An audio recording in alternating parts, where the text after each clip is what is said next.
નરેડી ગ્રામ પંચાયત દ્વારા ગટર લાઇનનું કામ યોગ્ય આયોજન અને ટેકનિકલ માર્ગદર્શન વિના કરવામાં આવી રહ્યું હોવાની ગ્રામજનોમાં ગંભીર ચિંતા વ્યક્ત થઈ રહી છે.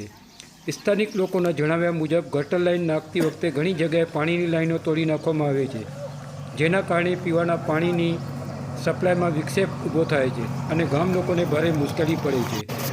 વધુમાં લાઇન નાખ્યા બાદ રસ્તાની યોગ્ય મરામત કરવામાં આવતી નથી. પરિણામે જાહેર રસ્તાઓ ઉપર કાદવ કીચડ થઈ જાય છે, જેથી રોજિંદા અવરજવર કરવામાં લોકોને ભારે મુશ્કેલી પડે છે. ખાસ કરીને બાળકો, વૃદ્ધો અને 2 ચક્રી વાહન ચાલકો માટે આ પરિસ્થિતિ જોખમી બની રહી છે. આ પ્રકારની બેદરકારીથી જાહેર સુવિધાઓને નુકસાન થાય છે, ગ્રામજનોને અનાવશ્યક તકલીફો ભોગવવી પડે છે, અકસ્માતની શક્યતા વધે છે અને સરકારી નાણાંનો દુરુપયોગ થાય છે, એવી ગ્રામજનોમાં ચર્ચાઓ ચાલી રહી છે.